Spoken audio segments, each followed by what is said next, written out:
Welcome. I'm Theo McGregor, a member of the League of Women Voters of Cape Ann and a voter in Ward 2. The League of Women Voters is, it also includes men now, by the way, is a nonprofit, nonpartisan political organization founded in 1920. And our major activities include registering voters, providing voter information, and advocating for voters' rights. We do not endorse any candidates. On September 19, 2023, which is just a couple of weeks from now, Gloucester will hold a preliminary election to winnow the candidates down to two per ward and for the mayor before the general election. So that will show who will appear on the ballot in the general election. As part of our mission to inform voters, the League is presenting interviews with each of the candidates for mayor and for councilors in Ward 2 and Ward 3. These interviews will be available on 1623 Studios YouTube channel beginning next Monday, the 11th of September. And you'll also be reviewed in the Gloucester Daily Times.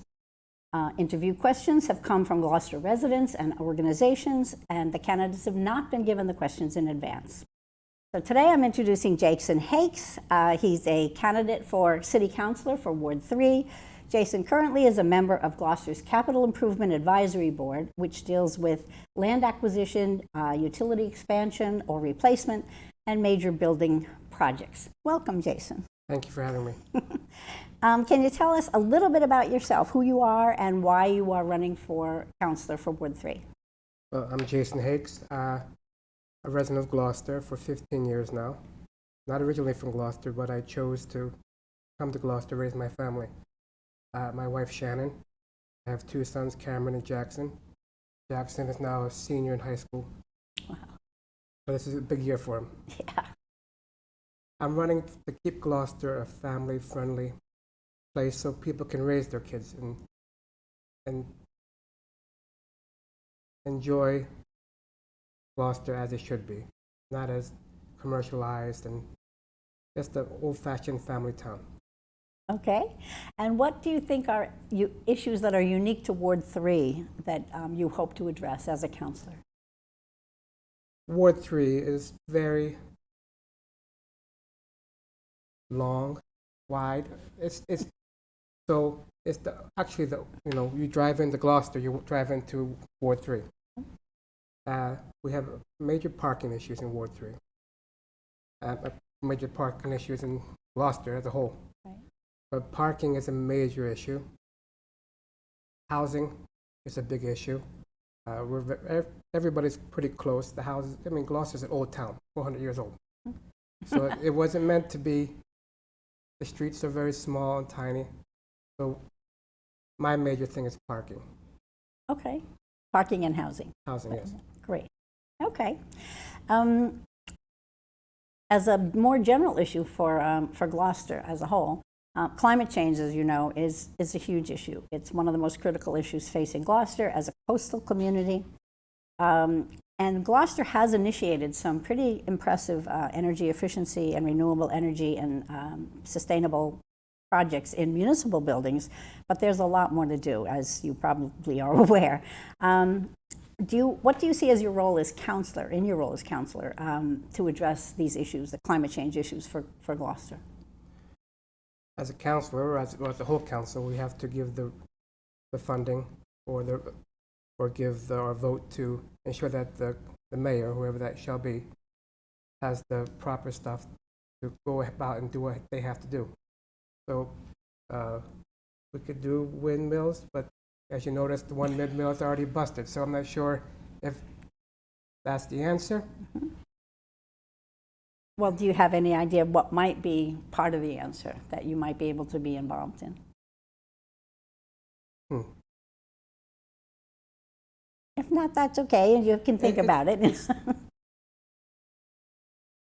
As a council, we're like, it's difficult to just give you an answer that, yeah, we can put up windmills, we can do all this stuff, we can do all that stuff. But as a 9-member council, we have to all agree, which is, and I work with everybody. I'm pretty likable, so I can work well with everybody. So we'll make sure that Gloucester doesn't fall behind in any type of situation. And I know we're getting some funds for the. Oh.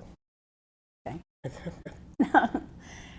There's a lot of money available right now, yes. to be able to address these issues. Yeah, that's very true. Now, you mentioned housing also. The 2022 median sale price for a single-family house in Gloucester was $653,000, a 45% increase since 2017 only, and an average monthly rent for a single family or a single bedroom, one bedroom or a studio apartment was $1,900.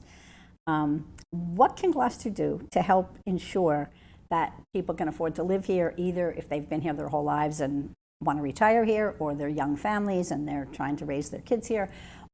What can we do as a city to address that issue?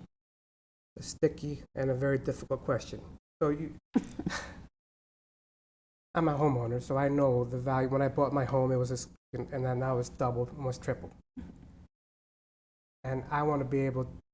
My children can't afford to live here. I think you need about $100,000 at least salary to be able to afford a home in Gloucester. Now, is there a magic button we can push to make it all happen? No. Nope. Now, I know that the MBTA wants to have all this special, livable housing. There's workforce housing and there's the affordable housing. But it's going to be a hardship on Ward 3 because I think 50% of those housings has to be within half a mile of the train station. Exactly. Where is it going to go? Where are you going to put all these houses? Well, I was going to ask you that. So where do you think they should go if they have to comply with the law and build the housing, affordable, multifamily housing? Where should it go, do you think? I think Ward 3 has their fair share of homes that are multifamily homes. But since we have to put something somewhere, that's something. Where? Have you thought about West Gloucester too? There's a station there. West Gloucester as well. So they have West Gloucester is lucky because they have a lot of land. Mm-hmm. However, downtown regular Gloucester is not going to be able to. Was it 2,500 units they need? It's close to that. Yeah. That's a lot. Yes. So we have to make room for 1,200 and 1,300 units. Mm-hmm. How? I think they're going to allow us to maybe use current units that we have. If there are 3 or more units per building, it has to be. The only way I would think is if you tear down, but that doesn't make any sense either. To rebuild totally new. Right. So it's a tough one, right? It's a tough question, but we signed up for it, so we have to do it. And it's the law. So I mean, we have 2 train stations here, so we have to do something, right? Then I just hope it doesn't cram us even closer. Make us, because not only our housing, now you have more cars on the road. Mm-hmm. Mm-hmm. I know their idea was so people can just go to the train, but that's not going to happen. You know that. So it's more cars, and then our aging utility systems are not new. Right. The water system, the water treatment plants, everything is. So it's going to impact all of everything, not just boom, here's a house. Right. It doesn't work that way. Right. Okay. A couple other things here. What about roads? Should the city be required to repair and patch so-called private roads? There's a lot of them in Gloucester, and a lot of them are not built to the specs of the public roads, and they're in pretty bad shape, some of them. They are. My personal opinion is they pay taxes as well. Mm-hmm. And if the road is a throughway to another road for ambulance or for police cars, I think we should patch them up. Okay. I mean, if it's a private road just to the end to somebody's house, maybe not. But I know that's a big issue going on right now, private roads. So that's. I know. That's why we're asking about it. There's not many, if any, in Ward 3. I could be wrong. I don't know either. I'm not Sorry, sure. But a couple questions about the summer. Do you think that the city should promote increased outdoor dining in the summers like we had during COVID and that we had very little of this year. I loved it. I mean, that was great. Having outdoor dining it felt like you were in, Europe or something. Mm-hmm. And I think the people enjoyed it as well. And I think they should. Okay. I know parking, because it all goes back to parking. That's true. Yeah. Yeah. And the space to have the room to have dining plus a parking spot, maybe cut out one side, but then the other restaurant on the other side. Right. Okay. But I'm You're for it. for it, absolutely. Okay. And how about the weekly farmers market in the summer that we always had up until last year or the year before? Do you think we should bring back the farmers market? Sure, bring it back. I don't see why we didn't have it this year. Me neither. Quite another question about voting. Do you oppose or support a requirement that voters must show a photo ID in order to vote in Gloucester? Again, my personal opinion.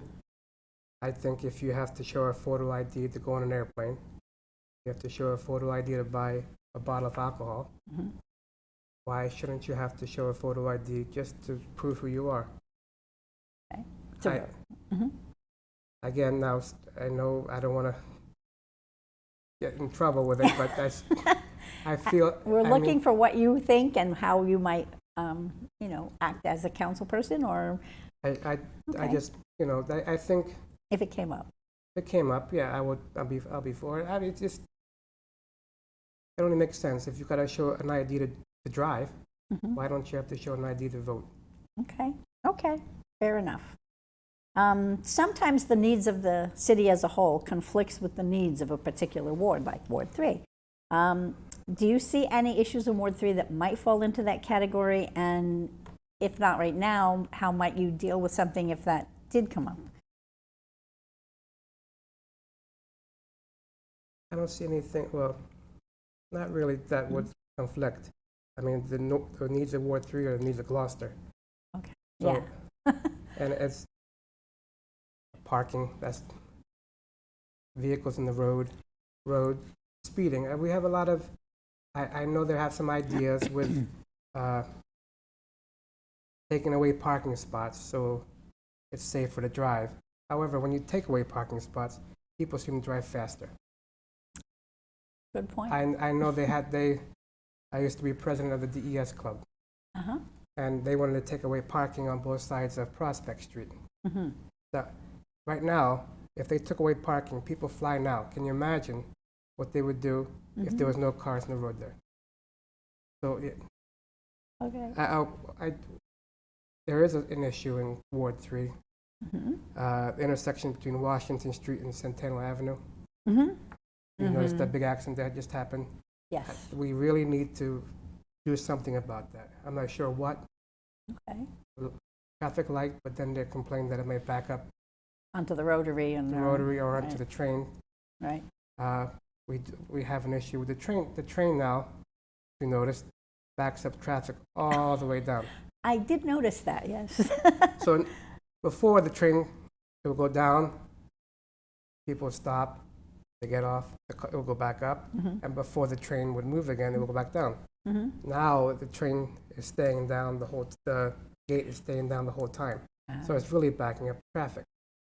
Is there something we can do about that?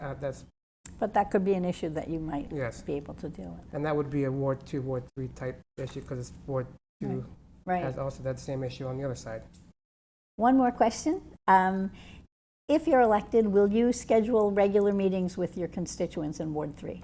Absolutely, yes. Great. Well, thank you. Thank you for running in the Gloucester's 2023 election for Ward Councilor.